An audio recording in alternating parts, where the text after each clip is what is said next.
and her boat was lodged sideways at the entrance. So I was forced over to the main part of the waterfall.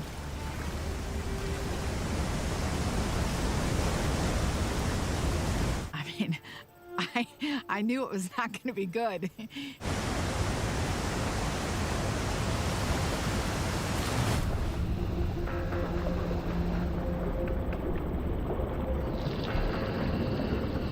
My boat became pinned, and I was completely submerged under 10 feet of water. I was not breathing. My torso was absolutely plastered to the front deck of the boat. I could feel my bones breaking. I thought I should be screaming, but I wasn't. I felt no pain, no fear, no panic. I felt more alive than I've ever felt.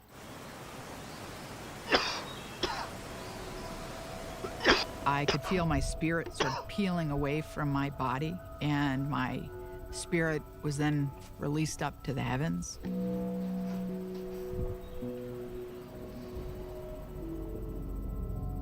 I was immediately greeted by a group of somethings. I don't know what to call them. People, spirits, beings.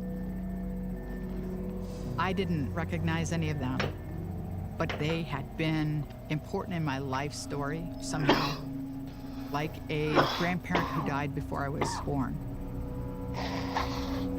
They were so overjoyed to welcome me and greet me and love me. These beings started taking me down this pathway. The pathway was very thickly covered with hundreds of thousands of flowers and the aromas of flowers. It was exploding with every color of the universe.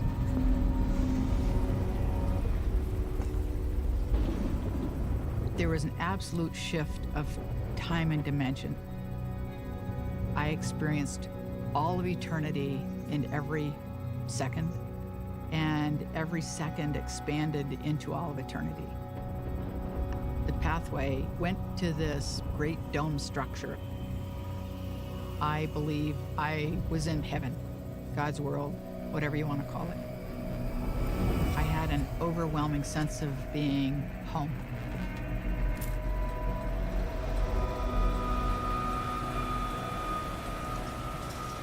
At the same time, I could look back at the river where my body was still submerged underwater.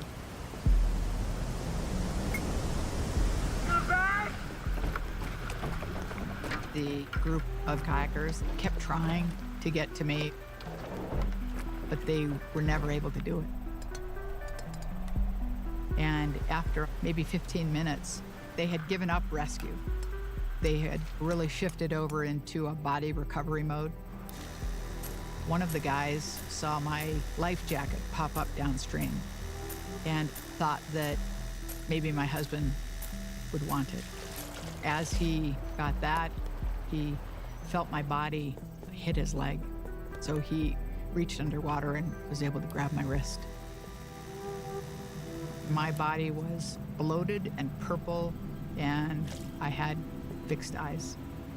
There's absolutely no doubt in my own mind that I was physically dead. But I watched from the entrance to the dome structure as they started CPR, and I could still hear them. One of the guys kept calling to me to come back and take a breath. Please come back, I know you're still here. I had been without oxygen for 30 minutes, and the statistical likelihood of my survival should have been 0. I did not want to go back down to my body. I had a very, very physical sensation of being held and comforted and reassured that everything was fine. But the beings told me that it wasn't my time, that I had more work to do on Earth, and that I had to go back to my body. When I opened my eyes, the guys that resuscitated me were stunned. I was in terrible shape. I mean, I had just drowned. But I also had multiple broken bones and torn ligaments in my legs. And I was on the side of a river in the middle of nowhere. The guys who resuscitated me put my body on top of a boat and then began to try to get me up the hillside. We emerged onto a dirt road. They thought maybe someone would run and get a tractor or a horse or something. But when we emerged onto the dirt road, exactly there was an ambulance, which in 1999 in southern Chile didn't exist. It was inexplicable. It took a number of hours, but my friends got me to the hospital. My husband was actually told that I probably would not survive the night. But I did. I was in the hospital for more than a month. I had several operations, then many, many months of rehab before I could walk again. And statistically, I had zero likelihood of surviving without significant brain damage. But I never actually had any brain damage. My kids might say something differently, but I made a complete recovery.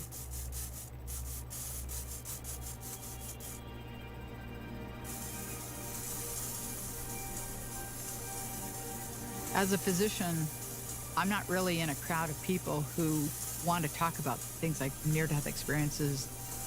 People in science often think you can't possibly believe in anything supernatural.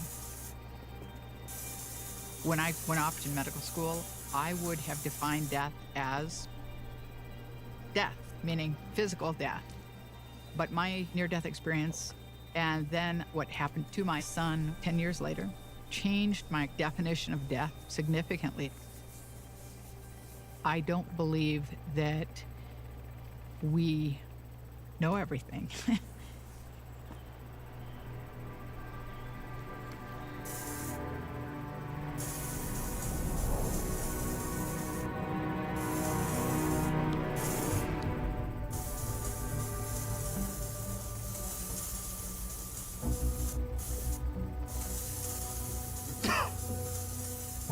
A near-death experience, sometimes called an NDE, is a profound experience that many people have when they come close to death. Probably between 10 and 20% of people whose hearts actually stop will report these dramatic near-death experiences.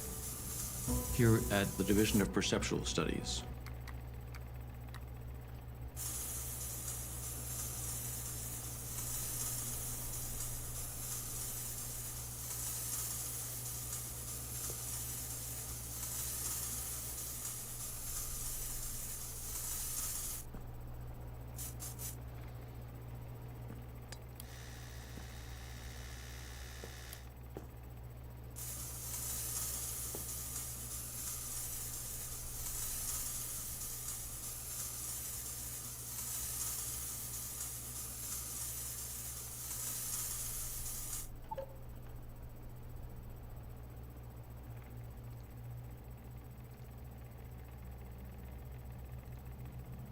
we study the possibility that something about humans may survive bodily death. The general mainstream materialist view of reality is that physical matter is all there is. So when the physical brain stops working, then the consciousness ends. So the idea that there might be this consciousness piece that could continue on conflicts with a pretty basic principle. But the question of what happens after we die is something that has intrigued humans for as long as we've been around. We've been doing this research for almost 50 years now. We study mediums, people who think they can communicate with the deceased. We study deathbed visions that happen to people as they die. We study reincarnation and a variety of other spontaneously occurring experiences on the border between life and death, such as near-death experiences. If you look back in history, there have been what we now call near-death experiences since prehistoric times. But the first collection of near-death experiences was put together in 1892 by Albert Heim, a geologist in Switzerland, while climbing in the Alps. He had fallen and had a beautiful experience as he was falling down the mountain. He described time expanding as he went faster and faster, and he was so struck by this experience that he started asking other mountain climbers and quickly collected 30 other cases like his of people who had falls from great heights, who had blissful experiences. And then in the 1960s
and 70s, resuscitation medicine really got started.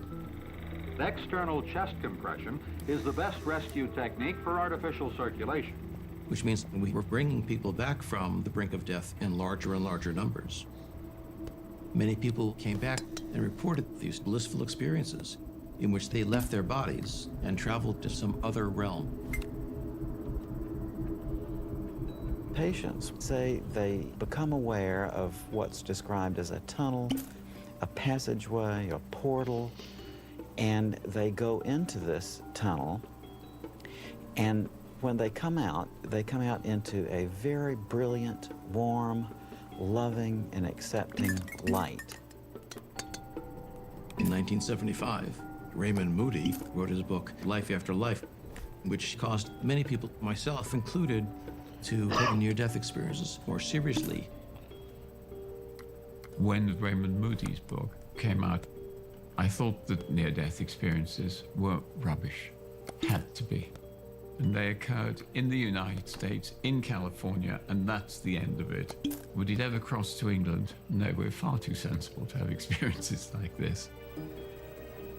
But I'm a neuropsychiatrist, and one day this guy walked into my consulting room.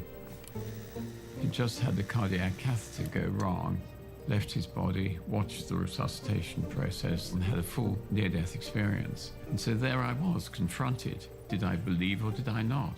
Well, I thought that before I could draw any conclusions, that I ought to study them. So I've been studying near-death experiences for about 40 years. The science we have, which is a materialistic science, says it's all brain, all brain. So when the brain stops functioning, you can't be conscious. But during a near-death experience, you get these very wide expansions of consciousness, even when the brain has ceased to function. So it can't be all brain. Near-death experiences are subjective experiences that are very difficult to confirm objectively. And that raises questions in the minds of many scientists. Some of the critics of this research complain that this is just anecdotes. Well, actually, if you look at the history of science, all science starts as collecting anecdotes and then finding patterns among those different stories. And there are millions of these experiences being reported across the globe. I was experiencing a really bad asthma attack in my apartment. I was blown up by a bomb in the Vietnam War and then shot through the arm, chest, and neck. I was hit broadside by a woman who was texting while she was driving. I hit my head, broke my neck, injured my spinal cord, and was paralyzed right away. I've been doing this work for 4 decades now, And what I found is that no matter how you come close to death, there are very consistent patterns in the experience itself and in how it affects people. For example, people all over the world will report that their sense of time was distorted. For me, there was no sense of time. Moments or months or millennia, I don't know. I had no idea how fast it was going, but it was light speed. They also describe this warm, loving being of light. A sense of getting information from some really high-frequency teachers. Very embracing and warm and caressing. A warm energy hug to the brain. And then there are things that are paranormal or otherworldly, like your ordinary senses becoming much more vivid. All this grand music. Jacques Cousteau, being under the water and all these fish. I started dissolving, or like that drop into the ocean just disappearing. If I could reach out and touch a leaf, I became an aspect of that leaf. I was a tiny, tiny light, a little tiny speck of light, and then I'd become a great big light. You see the same phenomena from all different cultures, and they often come back feeling that it profoundly changed them. I see the beauty in everything now. 100% turnaround from being a hardcore, angry atheist. I no longer have any kind of a fear of death. What is going on here that has such power to change a person's life in a fraction of a second?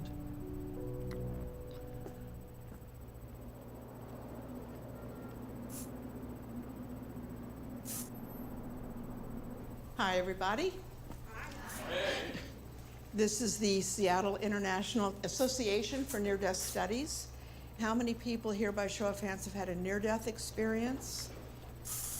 A lot of dead people here today. Welcome. Near-death experiences are not just butterflies and flowers and God and light and heaven. You'll find that you have difficulties with materialism, maybe with employment, probably with your marriage if you're married, because the changes are so profound. So I began counseling people with near-death experiences, and I have the advantage of having had a near-death experience, so I can honestly say I know how you feel. Good. Yeah. Have a seat. Thank you. I didn't just go into cardiac arrest. My electrolytes flip-flopped. I was basically poisoned, and I was gone. When I came back, it pulled me away from a lot of people.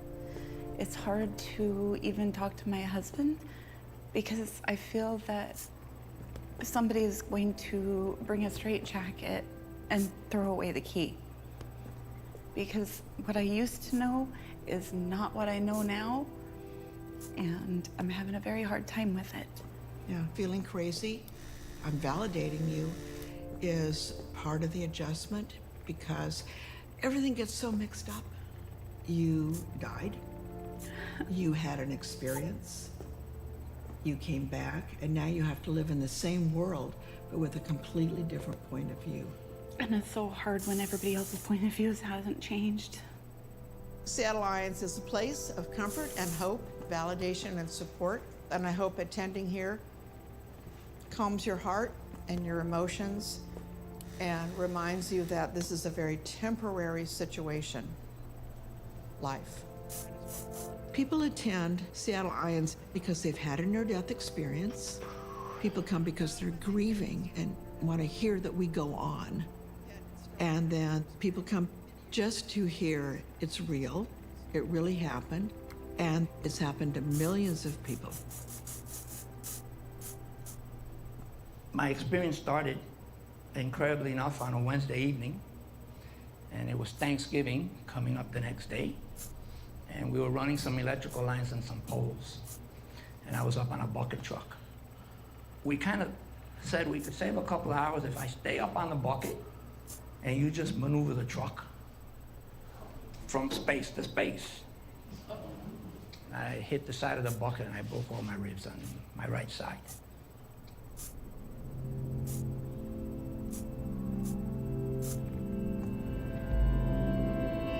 I wound up in an emergency room. They gave me a medication for pain, and it had some kind of an anti-inflammatory component. Turns out I'm allergic to it. So ultimately, my lungs shut down, I stopped breathing, and my heart stopped. There was a tunnel, but not the way that it's typically described.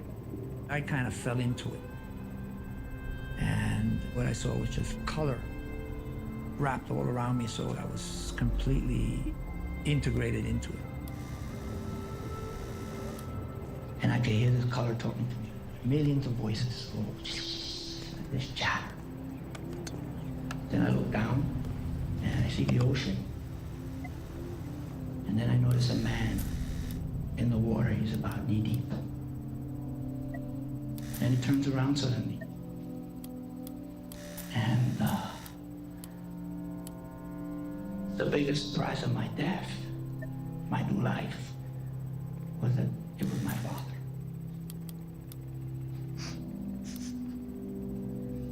Me and my dad had a very difficult relationship in life. We couldn't even hug. So when he died, I felt totally bitter and really regretful of the fact that we never were able to say we love each other or we care.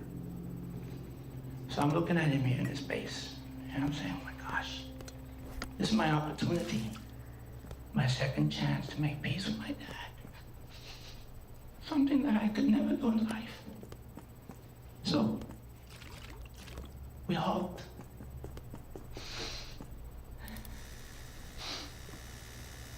And we said we loved each other. We loved each other. That has changed my life in so many ways. Just knowing that he did care, that he did love me. He looked at me when he embraced me and he let go and he just looked at me. And he said, Jose, you need to go back. Looking at him like, what? Are you kidding me? I like it here. This is great. I don't want to go back. And he said to me, no, you got to go back. Whilst I didn't want to, we came to kind of sort of an agreement in a way. We agreed that when my time came, he would come get me. And I said, wow, that sounds like a pretty good deal. Let me go with that. And I transitioned back. I felt this sense of pull, and I wound up back in my body. When I met my dad on the other side, I realized that sometimes we may not be able to say something here, but we're going to be able to say it somewhere else. By having this opportunity, it truly healed my spirit. Before, I just was moving through life. I wasn't living. I was not alive. Thank you.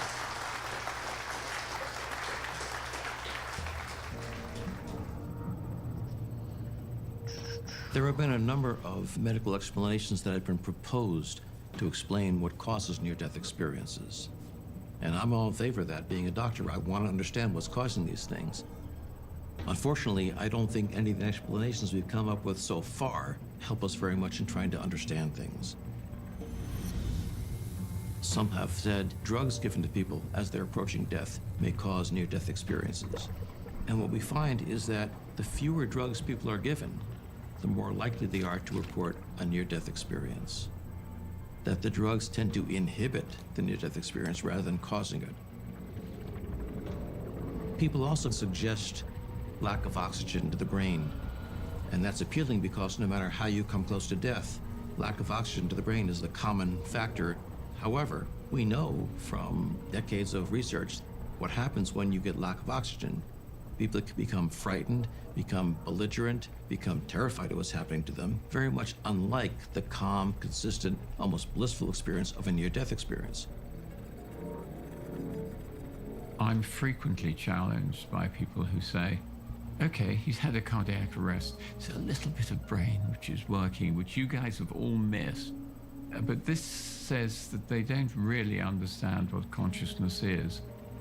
You cannot maintain consciousness unless you have a highly organized brain. Believe you me, when the brain loses its oxygen, it doesn't organize itself. When the heart stops, within 20 seconds or so, you get flatlining, which means no brain activity. And yet people have near-death experiences when they've been, quote, flatlined for longer than that. One of the most widely publicized cases was that of Pam Reynolds, who had an aneurysm, which is a ballooning of the blood vessel at the base of her brain. And it was so large that if it burst, it would have killed her instantly. The most that they could do for me was try a surgical process, which involved the stopping of the heart, the lowering of the bodily temperature, the emptying of the blood from the body, thereby shrinking the aneurysm. She was without any blood going to her brain for about an hour. The EEG, or the brain waves, goes totally flat. There is no brain activity at all, which presumably means there's no brain function at all during that time. And yet she reported a blissful near-death experience in which she saw and heard things going on in the operating room that she couldn't possibly have seen or heard. My vantage point was rather like sitting on the shoulder of the surgeon, and I was free to move around at will. While I knew what they were doing, they didn't know what I was doing. They thought I was that thing lying on the table. Now, her eyes were taped shut for the entire procedure, and she had molded earpieces in her ears, but she described the tools they were using to saw through her skull, and that was something that she hadn't seen before or after. I saw in Dr. Spetzler's hand an instrument that reminded me suspiciously of an electric toothbrush. There was a case very close to it, and it had bits that looked like the case that my father kept his socket wrenches in. Her neurosurgeon said he can't understand how this could possibly happen. If somebody asked me to describe what the Midas Rex drill looked like, I might very well use the term like an electric toothbrush. And describing them as if they were a socket wrench set, I think that's very appropriate. Her ability to describe what went on during surgery is inconceivable to me, considering the state that she was in. Pam Reynolds was clinically dead. This really challenges the idea that our consciousness, our minds, are created by the brain, because her brain was not functioning, and yet she had the most vivid experience of her life. How can people be conscious when they're unconscious? It's an oxymoron, it's ridiculous. But in fact, this is what the data seem to prove more and more. Well, that, of course, is going to have some significance for our ideas about death. I mean, is it possible that there is an expansion of consciousness when we die?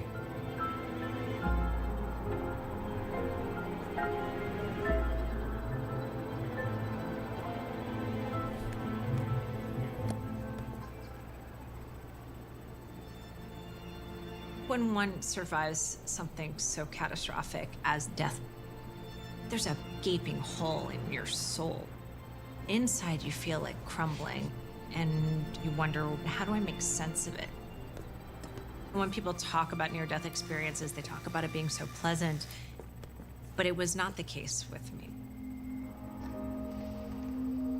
When I first met my husband, Jonathan, we definitely wanted to have children. We had our first, Adina, no issues, no complications, delivered her, and back at work 8 days later. The second one was after 7 rounds of IVF, and everything went swimmingly until the 20-week ultrasound. They do the scan, and they say, oh, you have a placenta previa. Jonathan was with me, and I said, I don't know what this is, but I've got a bad feeling about it. And then I opened the computer and I started Googling. Placenta previa can turn into an accreta, which is when the placenta marries itself to the uterus. If that happens, you could hemorrhage, and if that happens, you and the baby could lose your life. I sat back and I said, this is going to happen to us. The only difference is the baby's going to survive. And what did you think? That it was stereotypical pregnancy hysteria. Although I didn't quite put it in those terms. Earlier in my life, I trained as an Air Force pilot, got my PhD in economics. Data is core to my being. I like to joke that I don't like to complicate things with words and feelings. I'd much rather go with the data. And we didn't have any empirical data, so I had the stereotypical husband's response, but I dressed it up in science, so that made it more sophisticated.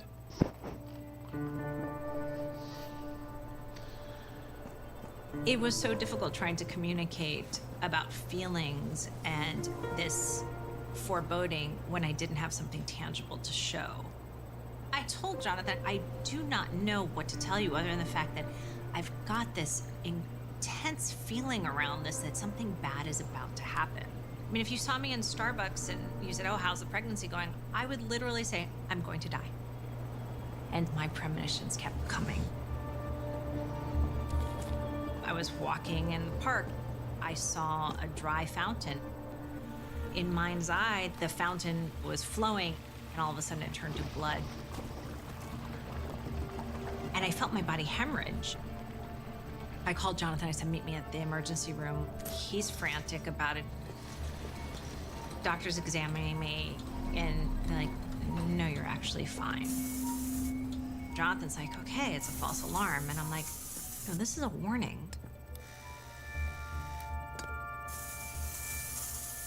I've had other patients who've expressed concern, but I would say Stephanie was the first patient that came forward and said, I'm seeing things very vividly that are scaring me to death. I tried to acknowledge her fear, but also my role is to keep the calm.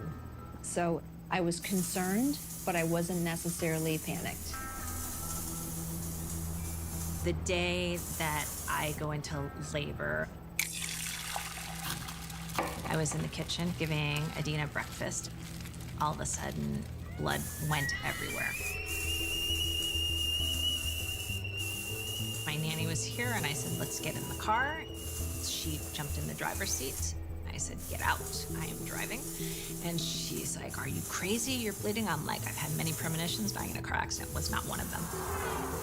Jonathan was in New York on one of his business trips. My wife called to say that she was on her way to the hospital and to get to Chicago as fast as possible.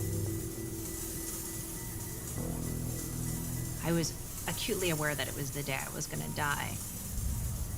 The last things I texted Jonathan was, you've made me the happiest woman in the world, and please take care of this baby. And then they wheel me into the room that's going to give life to Jacob and take mine. They put a curtain right in front of my face and prepare me for a C-section. They delivered Jacob. He's healthy, happy. Seconds later, I flatline.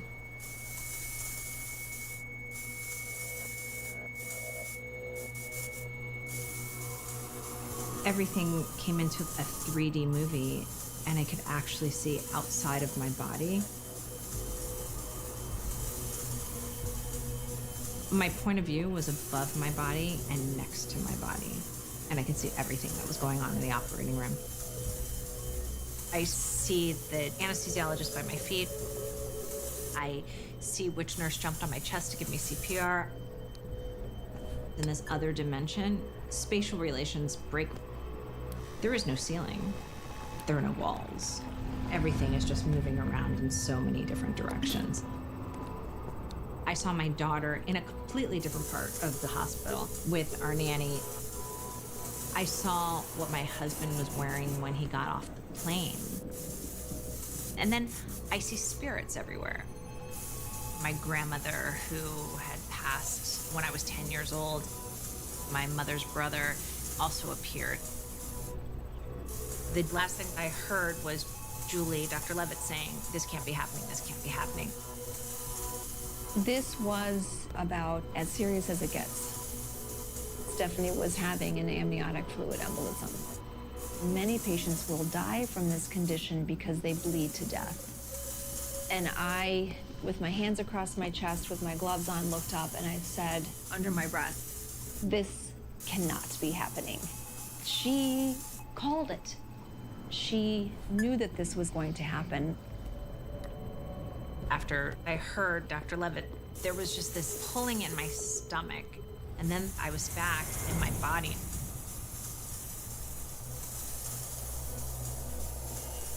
I was clinically dead for 37 seconds.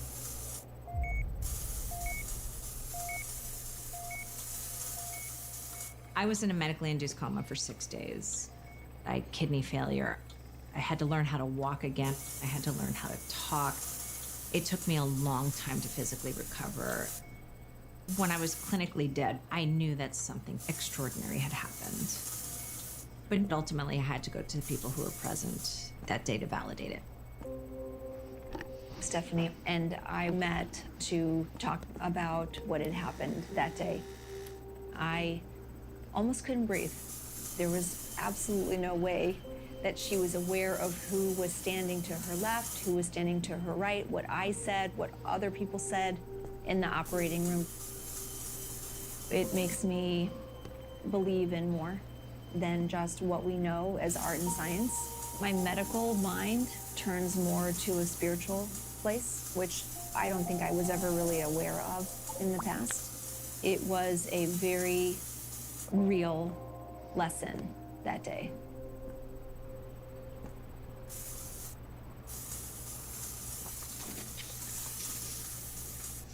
How old was Jacob there? Not even a year. Not even a year. All of the doctors were like, I don't have a medical explanation for the near-death experience or the premonitions. But I look at them as a knowing. This knowing comes from someplace. I'm not in the category of true believer, but I accept that there's something else going on here, some extra dimension of knowledge or cognition that my wife has. So I believe that she knew.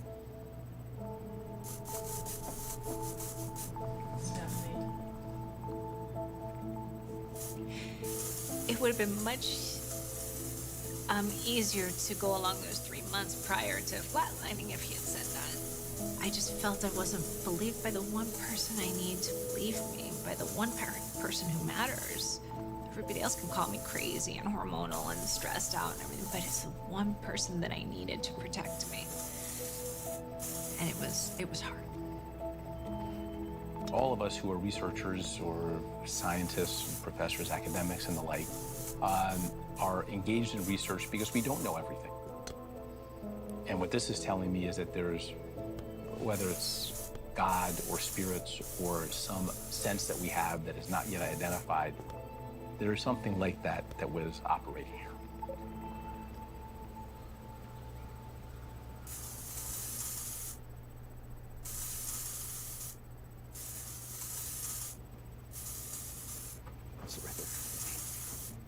Right before flatline, I was perpendicular. I know people talk about like floating and being above their body. I didn't have that. So it's almost like you were in both places at once. There was a party that was still in the body and a party that was out there. Yeah. Most people who share their experiences with us do so because they're struggling with how to understand it. It doesn't make sense in terms of science or their particular religious background, and they're looking for some way to come to terms with it. I just would like to understand a little bit more about the mechanics and is there a pattern that you're seeing in people that have had near-death experiences? Some things that you told me about are very common, but some are not.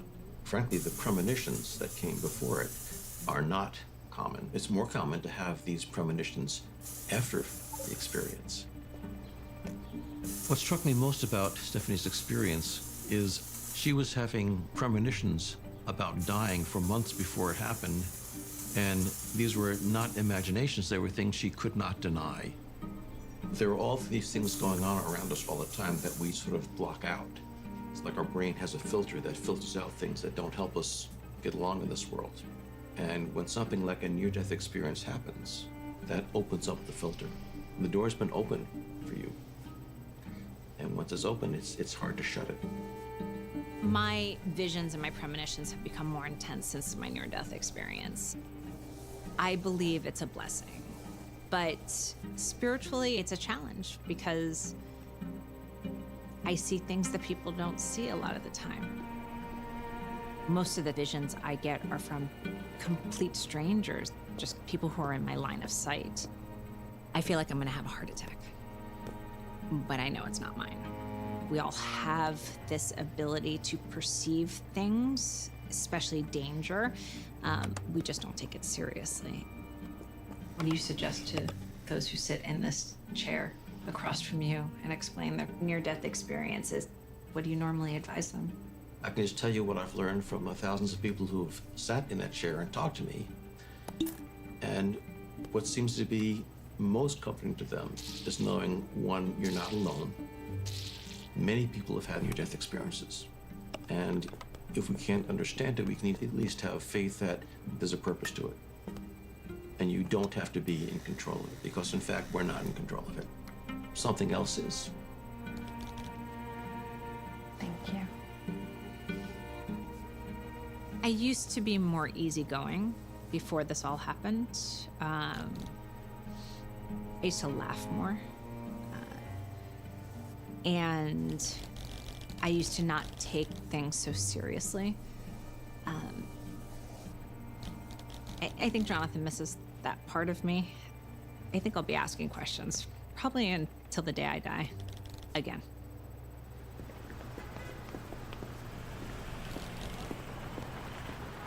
The experience is very, very difficult to process.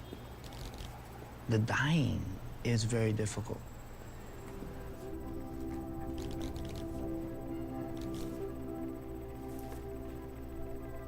A few years after my experience, I started painting. Had no idea, I never painted in my life. Initially, it was just a desire to reproduce what I saw, where I was in a ball of color, and these colors are all moving, and I become the color. That's how I wound up doing art. Just a desire to try to create that three-dimensional feeling of color. But as I kept doing it more and more, I began to realize that it's a lot deeper than that. It was healing. It was healing me. Dying is traumatic. And it's difficult to integrate and get past that. This world of art and color brought a lot of peace and calm into my life. And it made me feel a sense of knowing. People ask me if the experience was real or not. At the end of the day, I can't prove to you. I can only share my experience with you.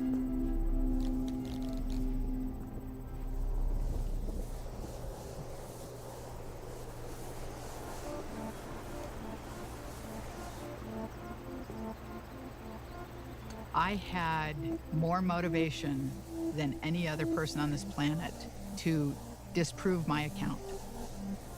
Because during my near-death experience, when I was with these beings, they told me about the coming and unexpected death of my oldest son, Willie, who was only 9 years old at the time of my accident. I knew that if I could come up with any other plausible explanation, that I would be able to discount everything I'd been told. I wasn't given details in terms of the date and time of his death, but it was very concrete information that made me think he would never live to be 18. And I asked why. You know, why Willie? Why my son? And I was told that beauty comes of all things.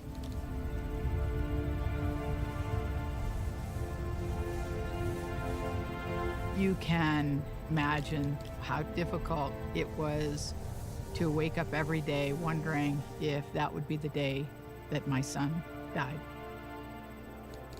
I did not tell anyone about that. until shortly before Willie's 18th birthday.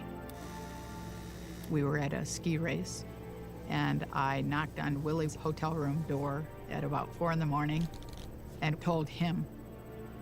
And he thought I was crazy. But I told him, and he took it in stride. So when he reached his 18th birthday, I relaxed. I sort of thought the plan for his life had changed. About 2 years later, Willie was at a ski camp in Maine. He was roller skiing, which is a cross-country, a dry land form of skiing, with a friend of his, and a car missed her and hit him and killed him instantly.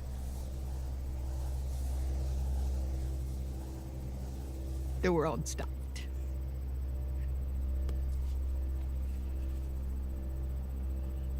My experience did not and does not protect me from grief. I love my son and continue to love him more than I can imagine.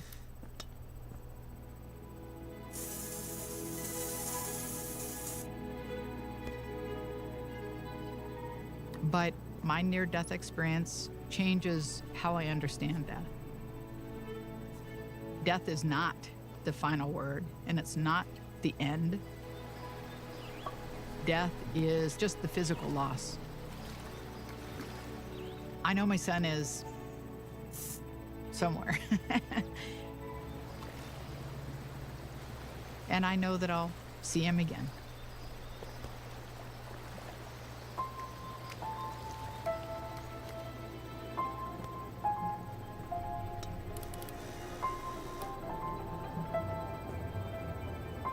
If it is true that consciousness is not solely dependent on the brain, that raises the question, what happens to consciousness after we die? Can a consciousness continue after the death of the body and communicate with people who are still alive? When I was 4, I used to see spirits. I'd get messages from them. So I'm hoping you're going to enjoy this evening. There will be some laughter, there may be some tears, and I'll do my best to get as many messages out as is possible. I would see people that other people couldn't see, but I didn't realize that they were not living people. As mediums, we open ourselves up to the spirit world. We create that meeting space for both worlds to be united.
death?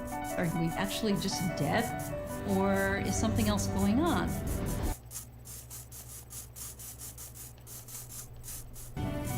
Whatever this consciousness is that we have in this life,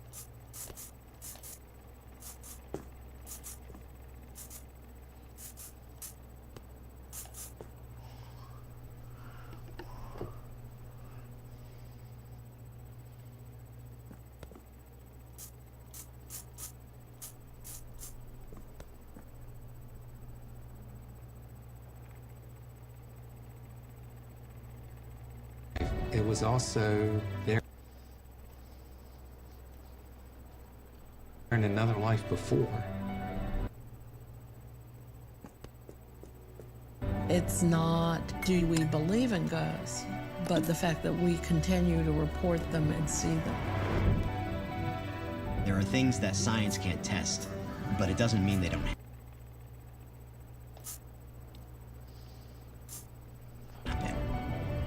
How good would it be to know there is life after death?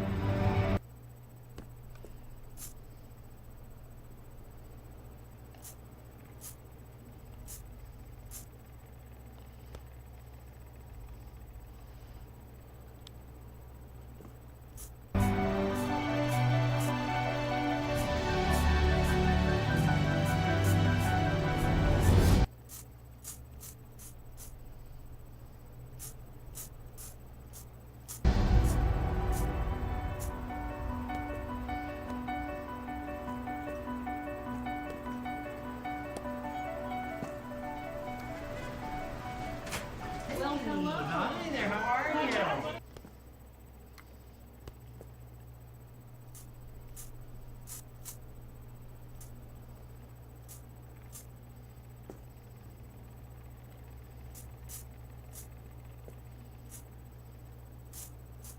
You don't have to worry about your shoes. You sure? Yeah, sure. Just come in. I'll show you where to go.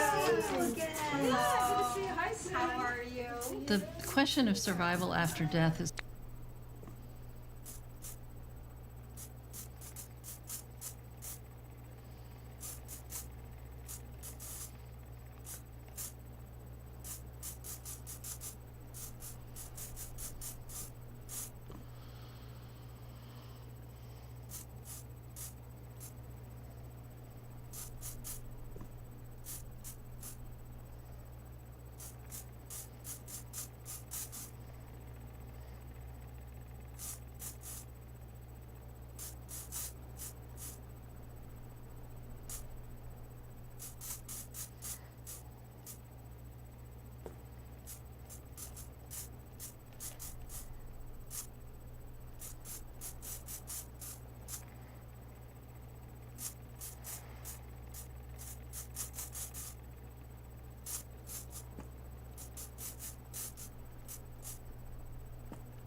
been an interest I've had for a long time. What is the nature of human consciousness? Does it exist outside of the body? And if there's some kind of way that consciousness is like there, the question then becomes, can we communicate with this consciousness?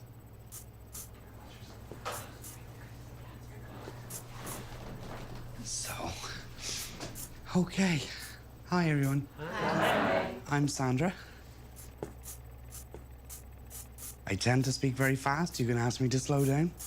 I also have no filter. So when I was 4, I used to see spirits, and I'd get messages from them. So as a child, I had no filter. I have no filter now. So don't take offense at anything I might say, because they're telling me what to say, and don't shoot the messenger, okay? As part of my interest in the question of survival past death, I invited medium Sandra O'Hara from Ireland to come and sit with a group of people who she'd never met. The medium serves as sort of a telephone wire to contact a deceased person for someone called a sitter who goes to that medium with the hope of communicating with this deceased loved one. Okay. Where do I start? I'll try and get a name. Okay. Has somebody got like a David? David? Me? Yeah, that's my dad. Okay.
Whew.